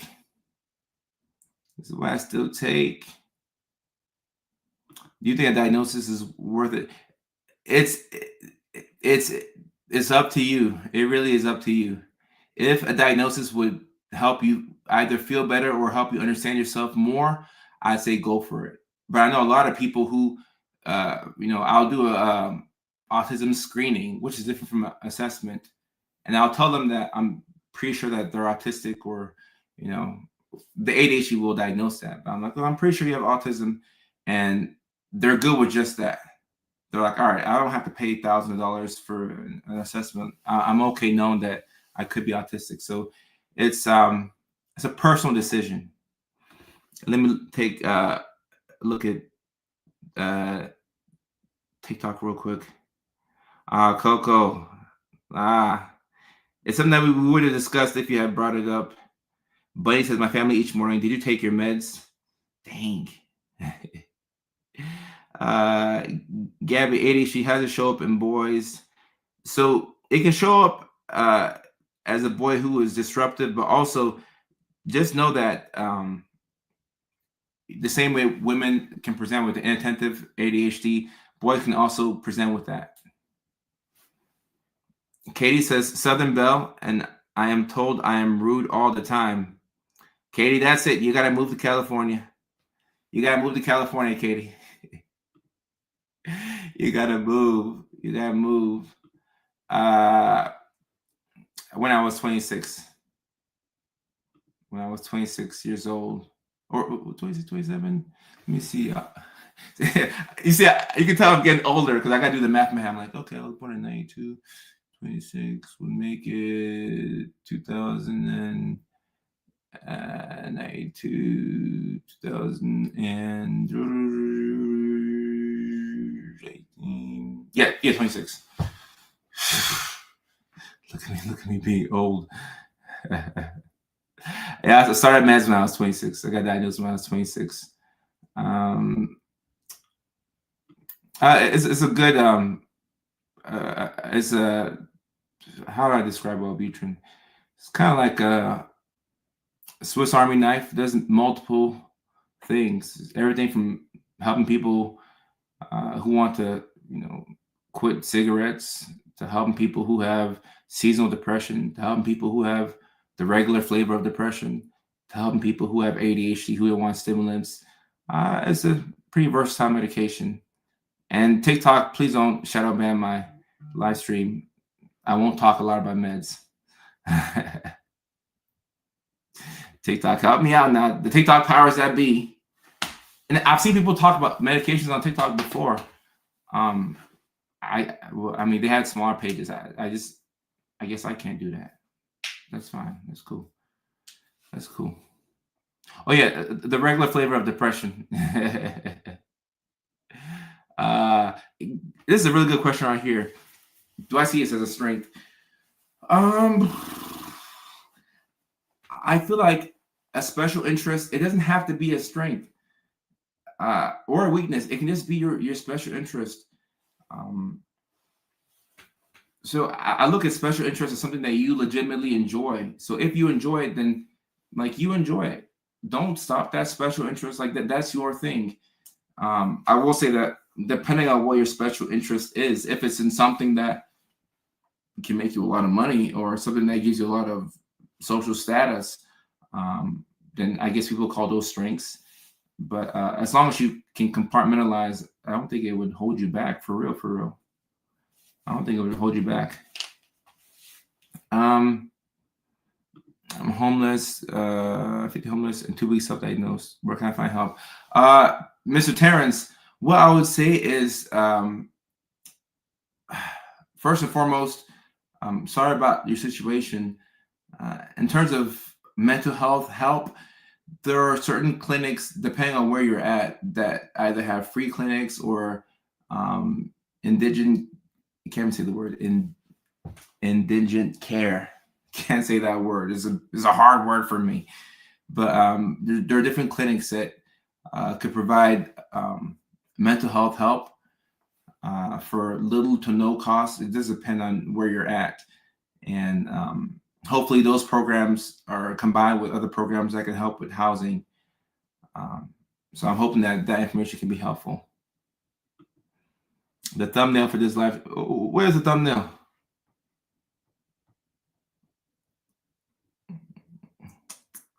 Gabby says, what do you think about antidepressant medication with ADHD meds? Oh, some people need that. That's a very common thing, quite popular. A lot of people will take, their, Vyvanse or whatever, and then they'll also take Lexapro, Prozac, or even sometimes Wellbutrin as well. Oh, goddamn! Look at me! I cut myself. That is crazy. That's the most ADHD thing ever. I'll just look at my hand and I'll be bleeding. I'm like, okay, I cut myself. Okay. I won't show it on live stream because I don't want to get banned like last time, but small little cut, nothing too crazy. Cool. Duval Social Services. Okay, so that's Jacksonville, Florida. Okay. I've never worked professionally in Florida, so I don't know too much about that. But I would say look into any low cost or free services that they have in your area, if they have any. And Leilani, what is the thumbnail? Because I can't see it. Yeah, random bruises. I don't know what's going on. All right, let me get to the super chat right here. I've had 2 TBIs. Okay, sorry to hear that. I find ADHD and autism traits in myself. Is that normal? Actually, I'm happy that you're asking this question. This is a good question right here. It's a really, really good question. Mystery bruise, Mickey Ficky. This is a great question. So here's the thing with a TBI. A TBI is a wild card, meaning that you don't know what you're going to get. And this is one of the biggest reasons why I tell people, you see somebody that is schizophrenic, somebody that has bipolar disorder, somebody that's autistic, somebody with a mental health condition, don't ever laugh at them and don't ever think that you're better than that person, because you could bump your head, you could hit your head and be at the psychiatric hospital. You could hit your head and you could hear voices. You could hit your head and have episodes that look like manic episodes. You could hit your head and you can have inattentive traits that look like ADHD. You can hit your head and you could have rigid thinking patterns like we see in autism. So with a TBI, there's no telling what you're going to get. There's no telling what you're going to get. You could hit your head. So, and I'm not going to speak this into existence because I believe that you could speak, things into existence. So I'm not going to speak this into anybody's life. And for you with the two TBIs, definitely sorry that happened. But I just hope that we all, we wear our helmets when we ride bikes. Be careful with those electronic scooters. I used to ride them a lot, and I knew how dangerous they were. So I'm happy I stopped. And I had three electric bikes. They were stolen. Somebody broke into my garage in LA and stole all three. But after I, was pissed about it for a little bit, I ended up looking at it as a blessing because those bikes, what I would do is I would take the bikes out. And I think the girl I was dating at that time, she kept telling me, Kojo, stop being so risky. But I would take those bikes out and I wouldn't do wheelies on them, but I'd ride them standing up because they were electric bikes. I'd be riding my bike standing up and down Ventura Boulevard, which is a pretty busy street. And I guess that's kind of like an extreme sport. And sometimes I wasn't wearing a helmet. And I know better than this. I know better than to be riding a bike without a helmet, especially an electric bike, going down the hill doing 25, 30 miles per hour.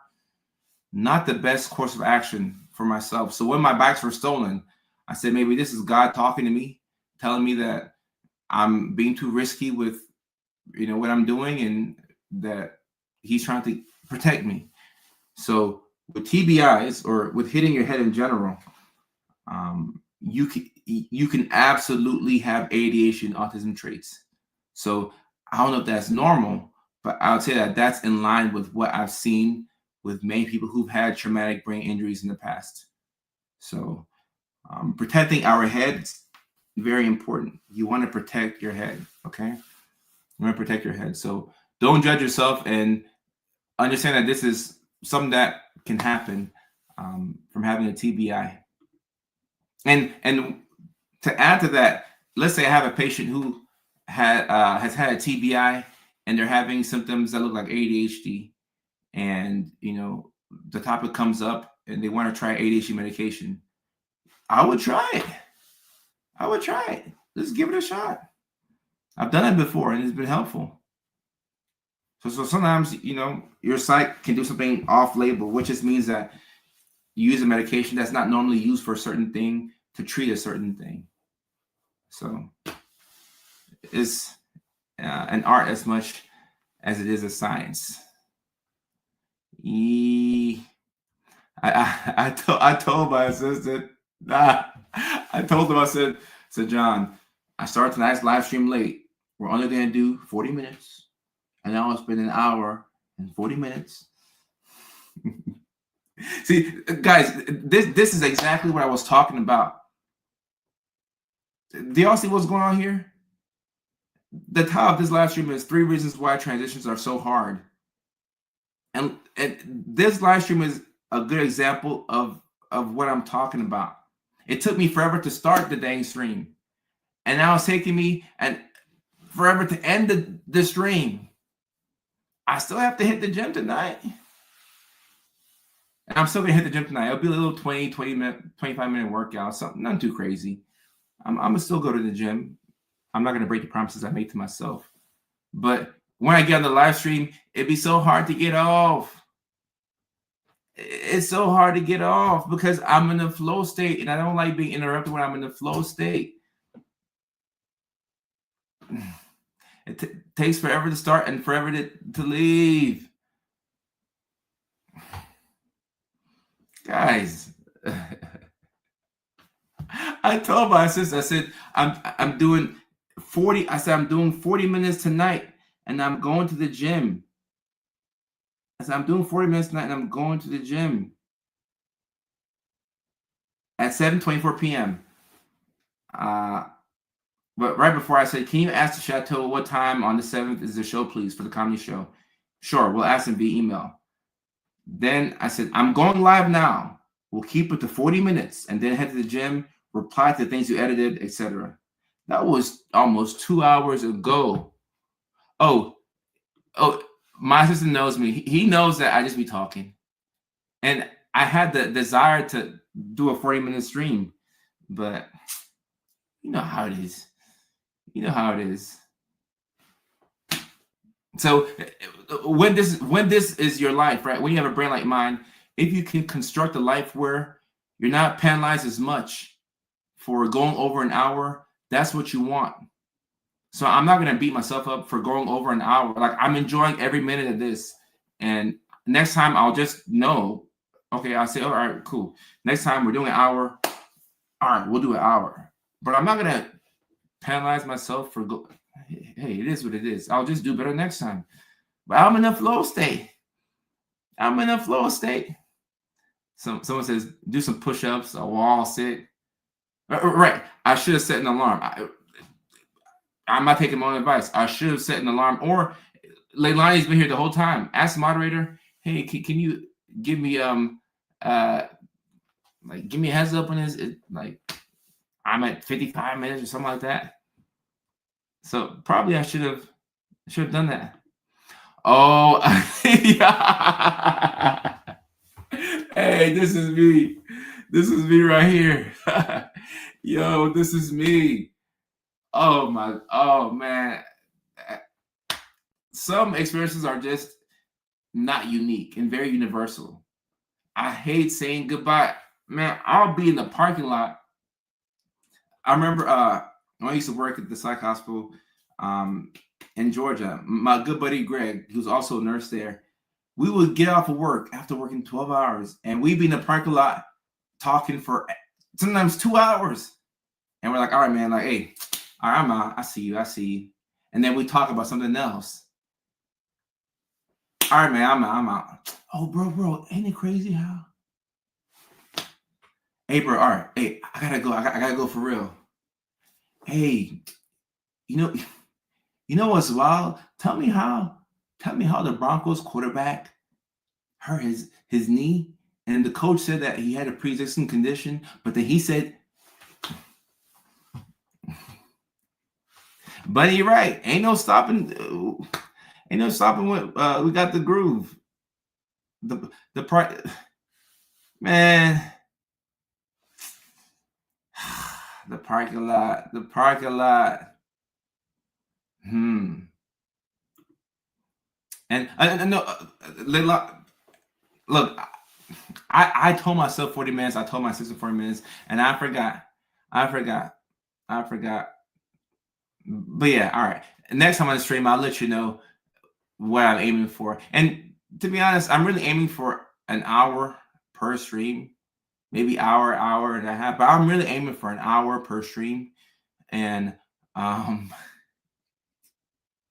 I tell myself, all right, cool, if we do an hour per stream, then we can do more streams. But this is the problem with the neurodivergent brain.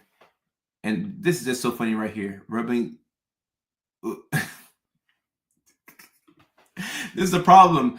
We want to say that we can do something consistently every single day, but we work best in, I do it for 2 hours this day, then I'll come back in 3 days. Instead of like an hour every day. Because if I did an hour every day, I could go live 6 times a week. And then people could see more of me. But then, to start the damn thing is like, like starting and stopping. Chris Gale on TikTok. I appreciate you, Chris Gale. Right. Chris, you see what I'm talking about? You start talking and it's like, man, I can't stop talking. I can't stop talking. Oh, actually, you know what?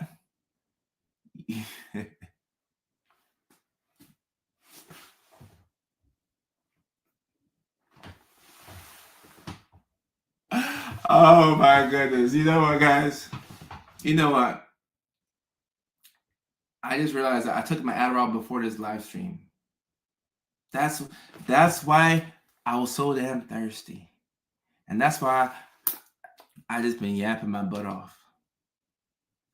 That's why. I took my Adderall right before this stream. That's why. That makes sense. Oh, Bishop the Artist. Now I locked in. I locked in. Chris, I appreciate you. And y'all asked me when I'm going to sleep. I meant to take it much earlier today. Yeah, you're right. Extra melatonin is how I'm going to attempt to sleep. Oh my gosh. Extra melatonin is what I'm going to do. Mickey Ficky.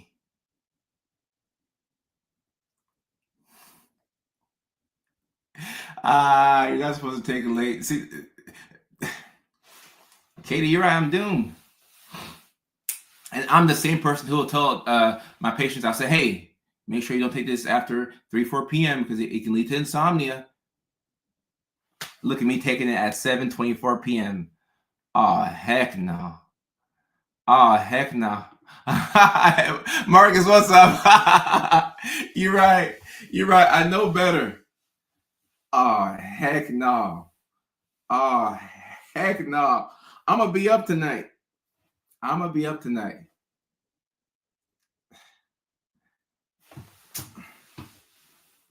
Did you need to clean something? Well, I got laundry to do.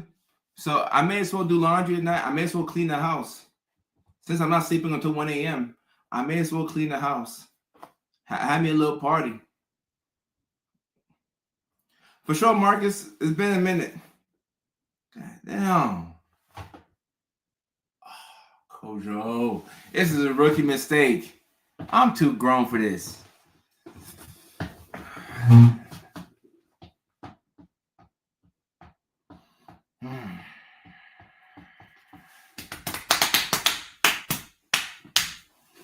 My goodness. Oh, my goodness. Priske, I appreciate you.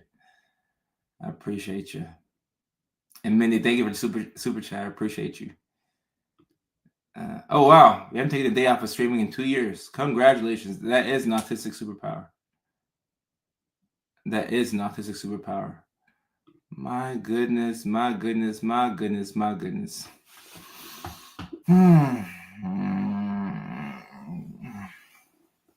This changes the whole dynamic of the night. Julissa, this is exactly why transitions are hard. Yeah. How long have I been taking Adderall for? What? 7 years? I should know better. My God.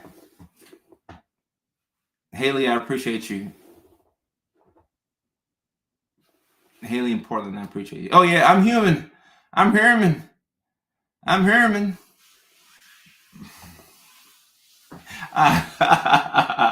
This is funny. Because, like, I'll tell myself whenever I have things to do late at night. And also, because here's the thing with medications. When I have to do something that doesn't take a lot of focus, I don't normally take my meds. So live stream, I mean, it does take focus, but I like it. So I can naturally lock in. But emails and laundry, I think that's why I took it. Because I have 88 unread emails and some are actually important. And I have a whole big thing of laundry. But when it gets to be too late, I tell myself that it's better to hold off and then just wake up early, then take your medications, and then knock out the difficult thing. My goodness.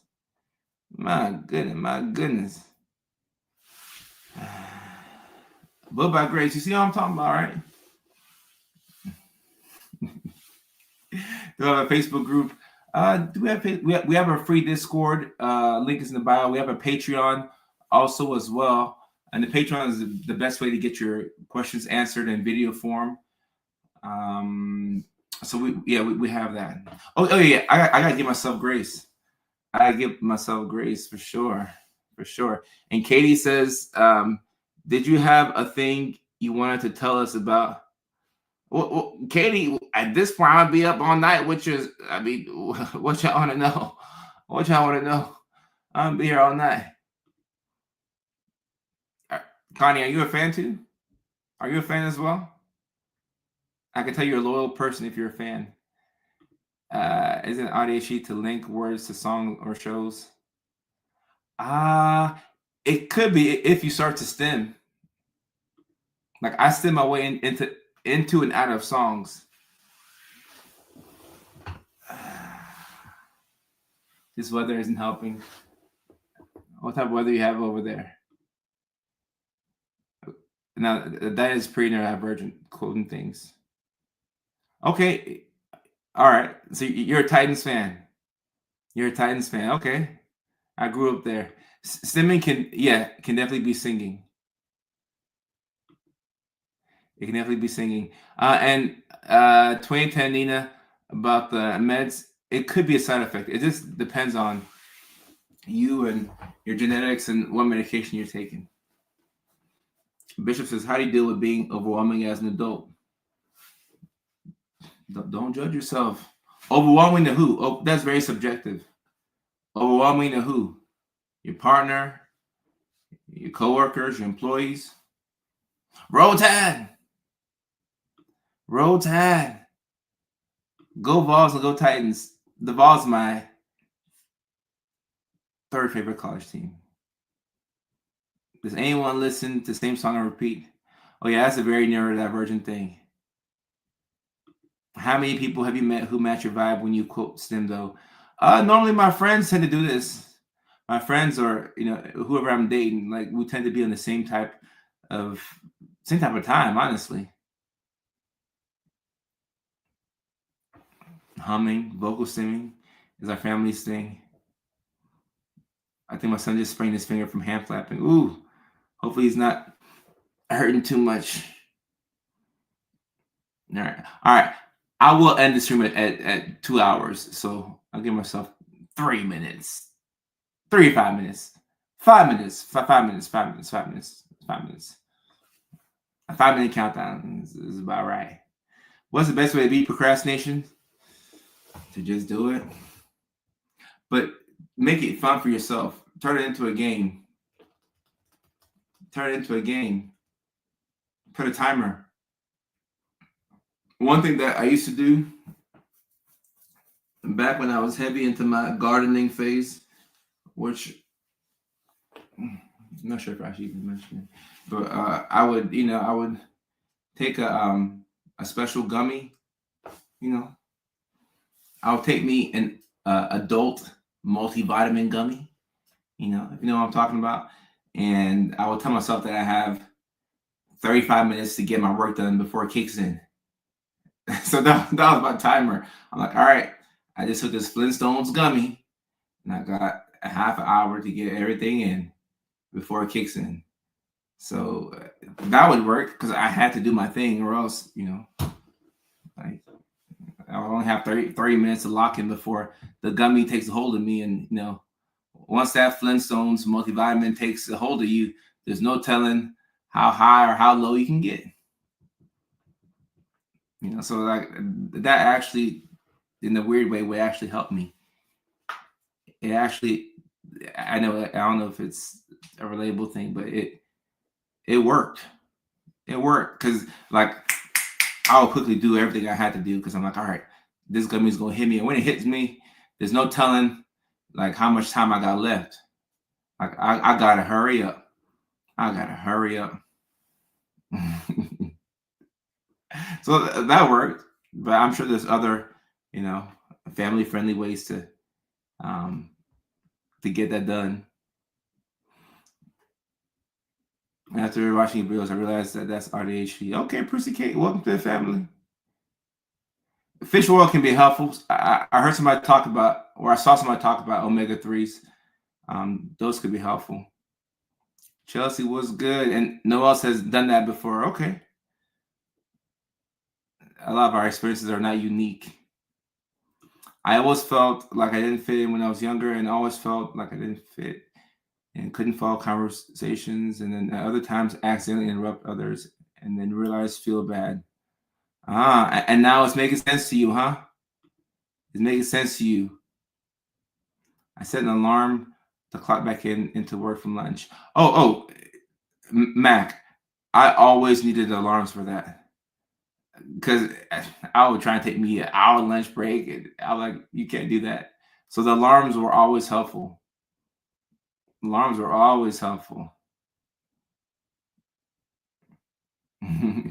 By hearing and hearing by. Take care. Thank you. 15-minute timer with the kids. How much can you get done? Okay. Timers are a cheat code in general. We need timers. Timers are so important.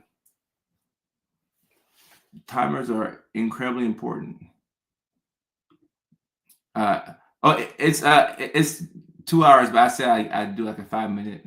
So at 2 minutes and 2 hours and 3 minutes, we got 2 minutes left. And then I do have to get to the gym for real. I may as well take some pre-workout since I'm already doomed for the night. Take some pre-workout. Just stay up. We're staying up tonight. Gully kicks in when I'm in the shower, and suddenly I realize somebody.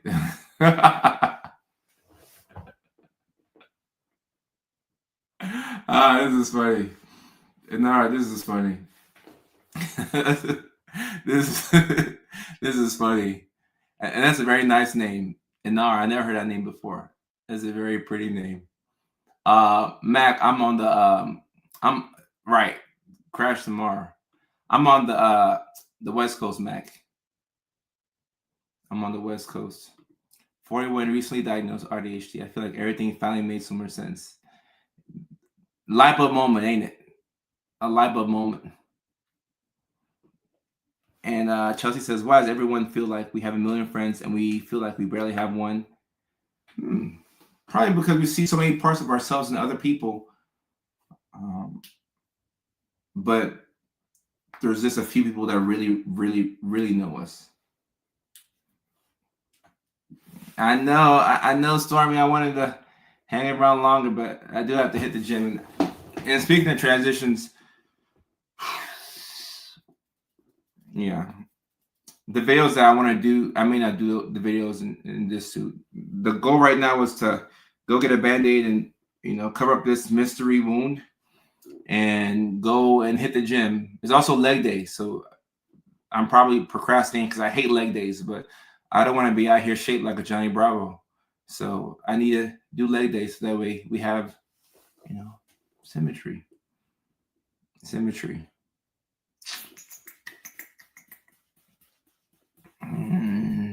Mac, it's time to get those gains. I'm going to get those gains in. So I'm excited. Yeah, I can't be out here shaped incorrectly. Yeah, so it's leg day. All right, cool. All right, that's it for tonight's live stream.